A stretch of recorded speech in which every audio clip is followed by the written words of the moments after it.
ही गर्गाचार्य जी ने कह दिया, यशोदा ये जो तेरी गोद में है ये रोहिणी का पुत्र है। अयम ही रोहिणी पुत्रो रमयन् सुहृदो गुणे आख्यस्ते राम इति। बोले बहन तेरी गोद में जो ये बालक है, अयम ही रोहिणी पुत्रो, ये रोहिणी का पुत्र है। अब दोनों आपस में एक दूसरे का मुंह देख रही है। बहन पंडित तो पक्कू है, झोला छाप नहीं है, लेकिन इसने एक ही नजर में पट्ट से पहचान लिया। दोनों कहते हैं कि बाबा हम अपने छोराओं में नेक भी भेद नहीं करते हैं, तुम तो नामकरण करो। तो बाबा कहते हैं कि मैया इसका नाम हम रखते हैं राम। आख्यस्ते राम इति बलाधिक्यात् बलम विधो। ये बलवानों में बलवान होगा, इसलिए इसका एक नाम बलराम भी होगा। कुछ लोग इसको दाऊ दादा के नाम से जानेंगे और कुछ लोग इनको संकर्षण के नाम से जानेंगे। अच्छा महाराज ये छोटे छोरा का नामकरण भी करो तो। और जैसे गर्गाचार्य की दृष्टि कृष्ण पर पड़ी तो गर्गाचार्य जी अपने को ही भूल गए कि मैं कौन हूं। इन्हीं बिलोकत अति अनुरागा बरबस ब्रह्म सुकई मनो त्यागा। गर्गाचार्य जी अपना ही नाम भूल गए कि मेरा नाम क्या है। घोर समाधि लग गई। घंटा भर बीत गया लेकिन मुंह से आवाज तक नहीं निकली। अब रोहिणी मैया ने ऐसे हिलाया, अरे बाबा नामकरण करो, तब जाके होश आया। गर्गाचार्य जी कहते हैं कि बहन इसके तो अनेक नाम हैं, मैं कहां तक नाम गिनाऊं। बहूनि सन्ति नामानि रूपाणि च सुतस्य ते गुणकर्मानुरूपाणि तान्याहं वेदनो जना। हे मैया बहूनि सन्ति नामानि, इसके नाम अनेक हैं, इसके नामों से पूरा वेद भरा है। गोपाल सहस्त्र नाम, विष्णु सहस्त्र नाम, वेदों में इसी का ही तो नाम है। इनके नाम अनेक अनूपा मैंने पे स्वमति करहूं। हे मैया इनके नाम अनेक अनूपा, इनके तो अनेक नाम हैं। मैया कहते हैं कि बाबा मुझे अनेक नामों से कोई लेनो देनो नहीं है, तू तो बस एक नाम रख। तो गर्गाचार्य कहते हैं कि मैया इस समय हम तेरे छोरा का नाम रखते हैं कृष्ण। मैया ने कहा बाबा इसका मतलब क्या है। बोले मैया कृष्ण का मतलब है कर्षयति इति कृष्ण, जो बरबस जीव को अपनी ओर आकर्षित करे। कृष्ण अपनी ओर आकर्षित करे वही कृष्ण है। कृष्ण में अगर कोई एक बार अटक गया तो महाराज वो फिर निकलता नहीं है। और कृष्ण नाम भी टेढ़ा है। बहुत सी माताएं कृष्ण साफ नहीं बोल सकती है, वो किशन कहती है, किशन, कुछ किरसन बोलते हैं, किरसन। कृष्ण बहुत लोग स्पष्ट बोलते हैं। और कृष्ण में एक री होती है ऐसे नीचे, का और का के नीचे री। और जो मछली पकड़ने वाले होते हैं मल्लाह, वो अपने धागे में ऐसी कुंडी बनाते हैं और एक बार उसमें मछली फंस गई तो प्राण लेकर ही छूटती है, छूटती नहीं है। तो एक बार कृष्ण में भी अगर कोई अटक गया तो फिर महाराज उसका द्वंद्व धर्म सब विनिष्ट हो जाता है। यदनुचरित लीला कर्ण पीयूष विप्रो सकृत धन विदो द्वंद्व धर्मा विनिष्टा सपदि गृह कुटुंबम दीन मुत्सृज्य दीना बहव इव विहंगा भिक्षुचर्या चरंती। भ्रमर गीत में गोपियों ने गाया कि एक बार कृष्ण रूपी कृष्ण कथा में कोई अटक गया और कृष्ण की लीला में कोई लग गया तो फिर महाराज उसके सारे द्वंद्व धर्म नष्ट हो जाते हैं। तो मैया इस समय हम तेरे छोरा का नाम कृष्ण रख रहे हैं। अब मैया ने गर्गाचार्य जी से पूछा कि ठीक है महाराज, आगे चल करके ये क्या करेगा। मैयाओं को अपने छोराओं की बहुत फिक्र होती है कि मेरा लाला आगे चल करके क्या करेगा। एक बार रणकंड्याल की माता हमारे आचार्य जी के पास आई और निवेदन किया कि आचार्य जी, हम दोनों दंपति आपस में झगड़ा कर रहे हैं। आचार्य जी ने पूछा क्यों? बोले मैं चाहती हूँ कि मेरा बेटा डॉक्टर बने और ये मेरे पति ये चाहते हैं कि मेरा बेटा इंजीनियर बने, इसलिए झगड़ा हो रहा है। तो आचार्य जी ने पूछा कि एक बार बच्चे की भी तो स्वीकृति, उसकी भी तो इच्छा पूछो, वो क्या बनना चाहते हैं, वो क्या बनना चाहता है। तो दोनों कहने लगे महाराज वो अभी हुआ कहाँ, भी वो तो पेट में है, तो बच्चा अभी हुआ नहीं और उसकी फिक्र पहले होने लग गई, झगड़ा पहले होने लग गया। तो अभी बालक छोटा है, उसको अच्छे संस्कार दो।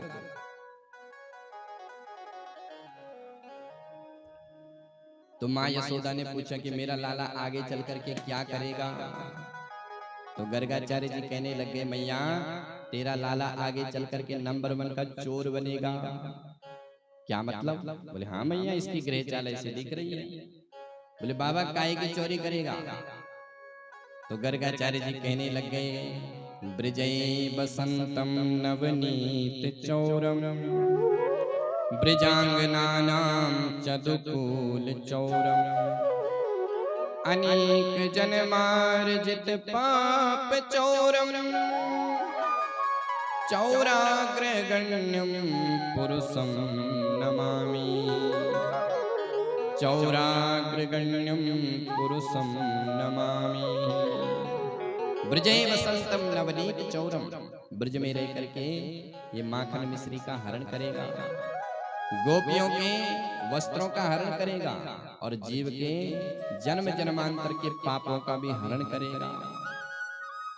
इसका एक नाम होगा हरि। इस प्रकार से नामांकरण हुआ।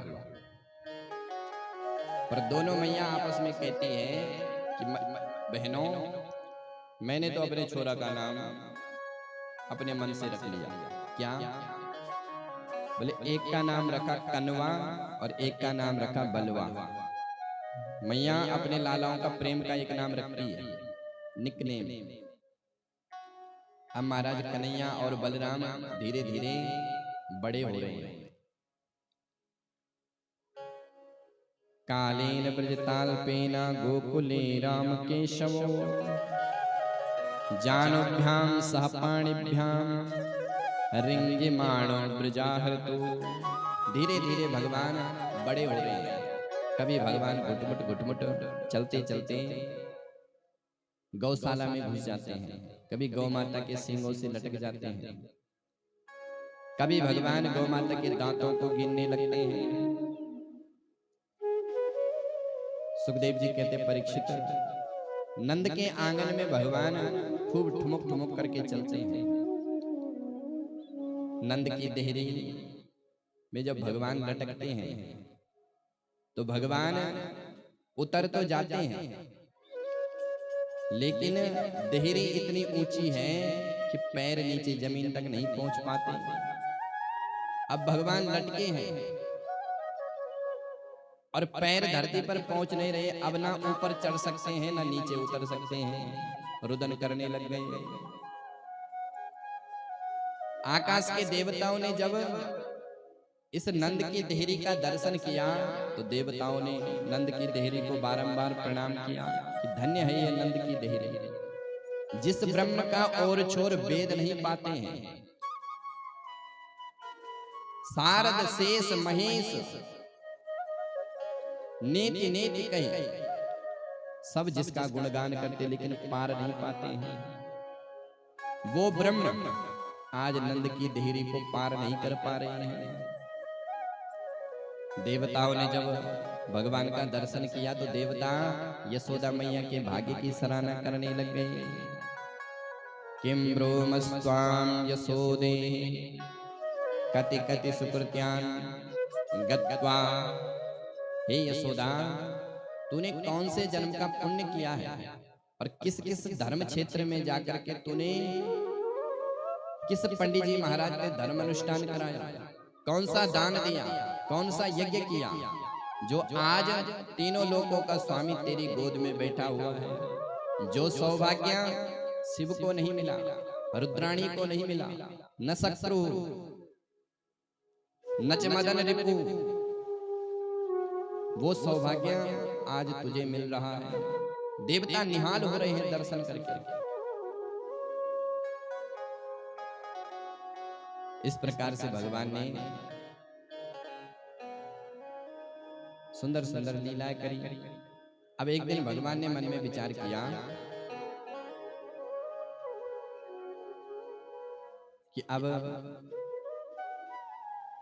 गोपियों के मनोरथ को पूर्ण करना है। गोपियां भगवान के दर्शन के लालायित रहती है, तो गोपियों के मनोरथ पूर्ण करने के लिए भगवान ने माखन लीला प्रारंभ करी। तो भगवान ने ग्वाल वालों को इकट्ठा किया। ग्वाल वाल सब इकट्ठे हुए। कन्हैया कहते हैं कि लालाओं, चोरी चोरी करना खेलते हैं। श्री धामा मधुमंगल बोले, अरे कन्हैया, चोरी तू चोरी करना सिखाएगा? मैया को पता चलेगी तो ऐसी पिटाई होगी कि छठी का दूध याद आएगा। भगवान कहते हैं कि श्री धामा, मैं कोई रुपया पैसे की बात थोड़ी कर रहा हूँ, माखन मिश्री की बात कर रहा हूँ। इतने में टोस बोल पड़े, अरे कन्हैया, तेरे घर में माखन की कमी है क्या? 9 लाख गाय तेरे बाबा के पास। कन्हैया कहते हैं कि लाला, तुझे पतोना है, मेरे में तो कोई कमी ना है, लेकिन देख इस श्री धामा को 1.5 हड्डी का हो रहा है। और लालाओं, गौ पालन करने वाले हम गोकुल के ग्वाले, और गौ का रस माखन खाने वाले मथुरा के लाले। और ऐसे ही अगर वो माखन खाते रहेंगे, हम उनको कर देते रहेंगे, तो एक दिन वो बलिष्ठ हो जाएंगे और हम सबको मार देंगे। इसलिए खूब माखन मिश्री खाओ। तो ग्वाल वाल कहते हैं कि कन्हैया, हमको तो चोरी करना आता ही नहीं है।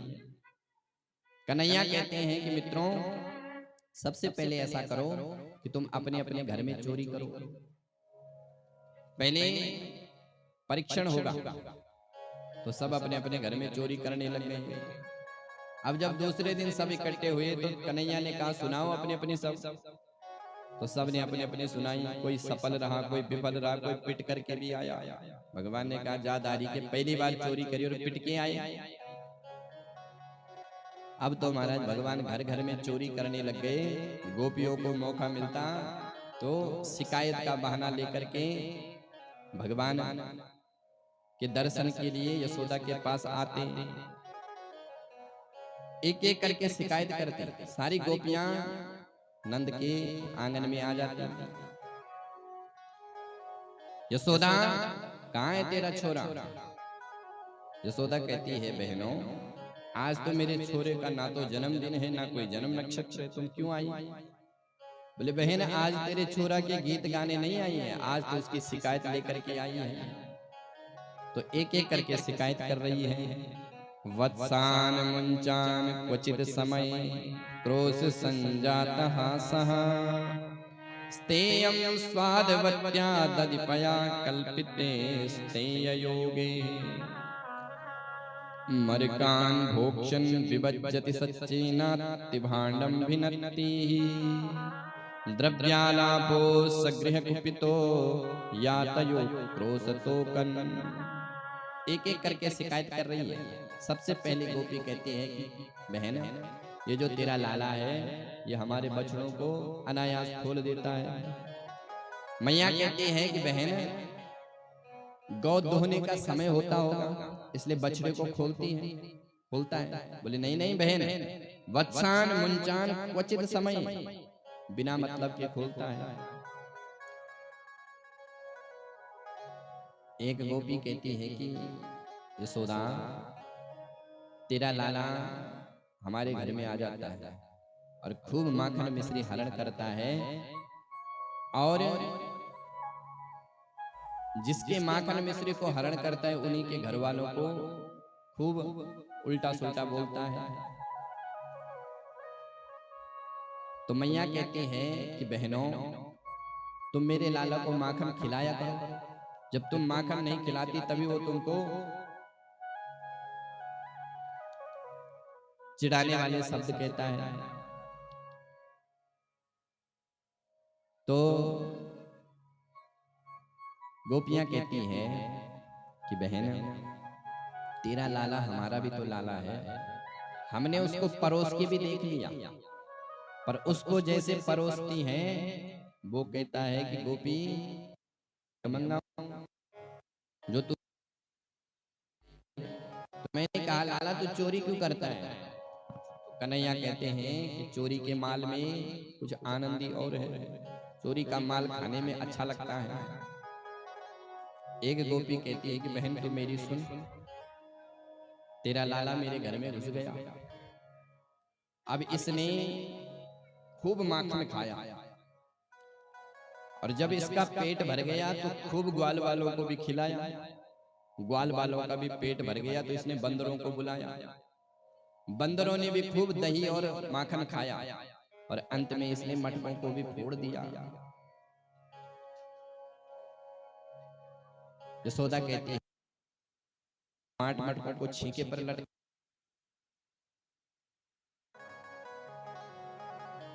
गोपियां कहती हैं कि यशोदा छीके पर भी लटका दिया, लेकिन तेरे छोरा ने एक मंडली बनाई है, चोर विद्या प्रचार प्रसार मंडल, और उस मंडल के अधिकारी है सरदार है कृष्ण। इसने ऐसी मंडली बनाई, गोल गोल घेरा में एक हो जाता है, फिर उसके ऊपर एक, फिर उसके ऊपर एक, और सबसे ऊपर चोरों के सरदार खड़े हो जाते हैं और मटके को फोड़ देते हैं। तीसरी गोपी शिकायत कर रही है कि बहन तू मेरी सुन। बोले सुना बहन। बोले यशोदा एक दिन तेरा लाला हमारे घर में घुस गया, अब इसको कहीं माखन मिला नहीं, तो ये घर में बड़बड़ाने लग गया कि ये घर है कि मरघट है, यहाँ तो कुछ भी नहीं मिल रहा है। एक गोपी आगे आकर के शिकायत करती है कि बहन तू मेरी और सुन।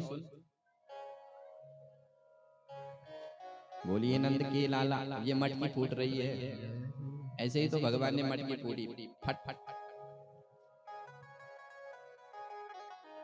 तो गोपी शिकायत कर रही है कि बहन तू मेरी सुन, मेरे घर में ना तो गौ है, न गौरस है, न माखन है, लेकिन तेरा छोरा हमारे घर में भी घुस गया। जब इसने सर्वत्र ढूंढा तो कहीं इसको माखन मिला नहीं, तो संयोग की बात कि हमारे घर में मेरी बड़ी छोरी सो रही थी, वो घोर निद्रा में सोई थी, ये दबे पांव भीतर घुस गया और इसने मेरी छोरी की चुटिया चोटी खटिया की पटिया पर बांधी, पलंग की पटिया पर जोर से बांधी, और उसके कान में कह दिया भूत। और जो उसने भूत सुना तो वो डर गई, डर करके जैसे उठी तो उसकी चुटिया तनी, उसने कहा मैया मेरे को भूत ने पकड़ लिया, मैया मेरे को भूत ने पकड़ लिया। मैं दौड़ी दौड़ी आई, तब तक तेरो छोरा भागते नजर आयो। तो मैया तेरा छोरा घर घर में भूत बना है।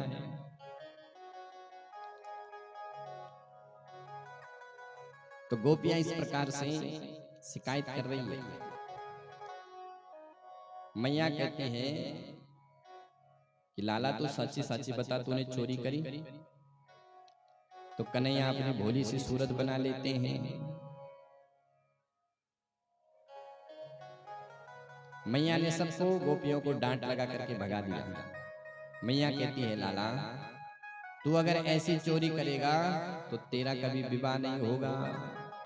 अब तो कन्हैया विवाह के लिए जिद करने लग गई, मैया मेरा भी विवाह कर दे।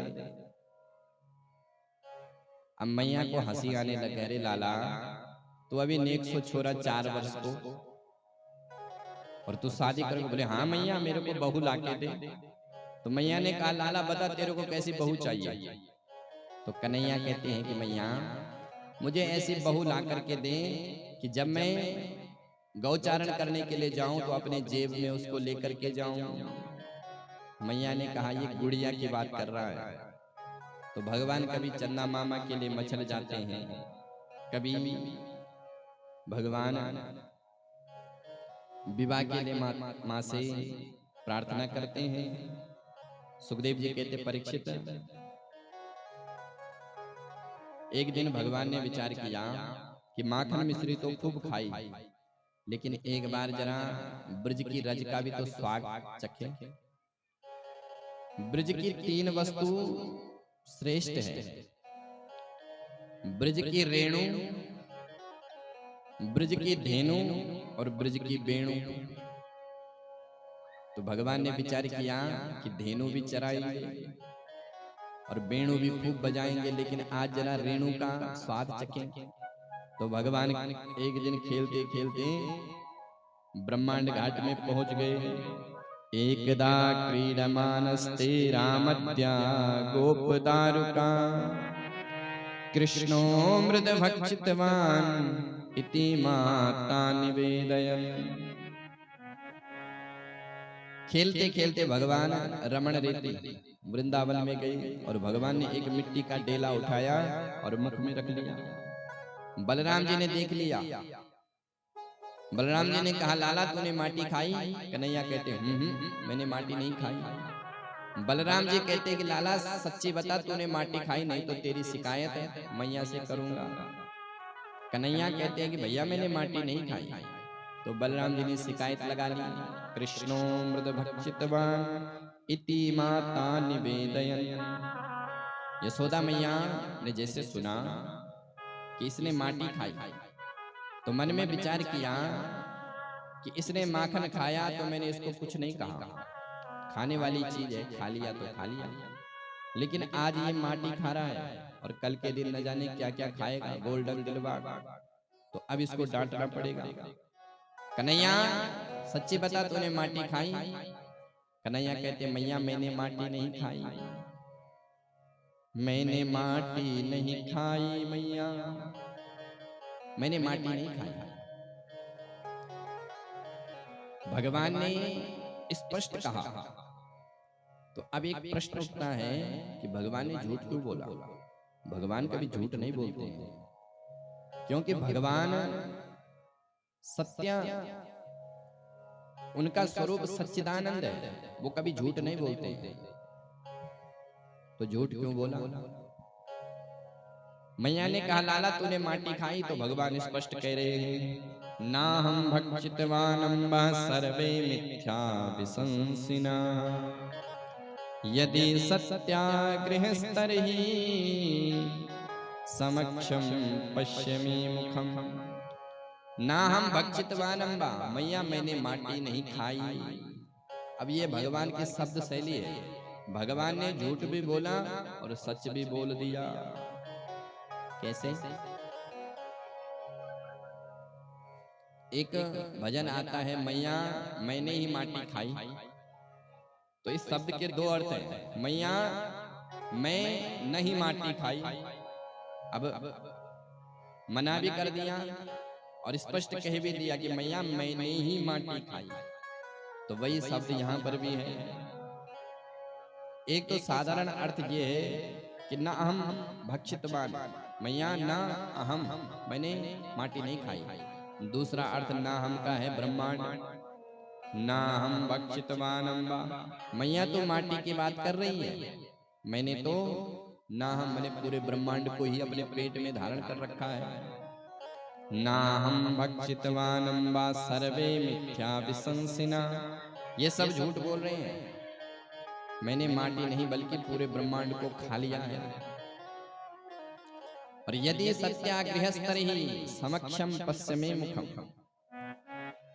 यदि तुम्हें सत्याग्रह करना है तो मेरे मुख में देखो। मैया ने कहा हाँ लाला तू अपना मुख खोल। और जैसे भगवान ने अपना मुख खोला तो मैया को भगवान ने अपने मुख में अनंत ब्रह्मांडों के दर्शन करवाए। ज्योतिश्चक्रम जलम तेजः, अनंता अनंत ब्रह्मांड के दर्शन कराए। दिखरावा मातई निज अद्भुत रूप अखंड रोम रोम प्रति लागे कोटि कोटि ब्रह्मांड। रोम रोम में अनंता अनंत ब्रह्मांड भगवान के लटक रहे हैं। मैया ने जब देखा भगवान के मुख में तो मैया एकदम से घबरा गई। अरे लाला, तेरे मुख में तो अनंता अनंत ब्रह्मांड है। तो भगवान ने उस माया को तुरंत समेट लिया। भगवान ने जब उस माया को समेटा तो भगवान ने माया मोह फैलाया। राधे राधे गोविंद गोविंद राधे, राधे राधे गोविंद गोविंद राधे, राधे राधे गोविंद गोविंद राधे, राधे राधे गोविंद गोविंद राधे, राधे राधे गोविंद गोविंद राधे, राधे राधे गोविंद गोविंद राधे, राधे राधे गोविंद गोविंद राधे, राधे राधे गोविंद गोविंद राधे, गोविंद राधे गोपाल राधे, गोविंद राधे गोपाल राधे, गोविंद राधे गोपाल राधे, गोविंद राधे गोपाल राधे, गोविंद राधे गोपाल राधे, गोविंद राधे गोपाल राधे, गोविंद राधे। तो भगवान ने मैया को अपने मुख में अनंता अनंत ब्रह्मांडों के दर्शन कराया। मैया ने कहा, लाला, तेरे मुख में तो अनेक अनेक ब्रह्मांड दिख रहे हैं। कन्हैया ने कहा, मैया, ये तेरे बुढ़ापे की आंखें हैं। बुढ़ापे में कुछ होता है और कुछ नजर आता है। इस प्रकार से भगवान ने ब्रजरज का भक्षण किया। सुखदेव जी कहते, परीक्षित, एक दिन की बात और सुनो। एकदा गृहदासी सुयशोदानंद गेहिनी कर्म मंत्र नियुक्तासु निर्ममंत स्वयं दधी। एक दिन माँ यशोदा प्रातः काल जगी और सवेरे सवेरे लाला के लिए ताजा माखन निकालने लग गई।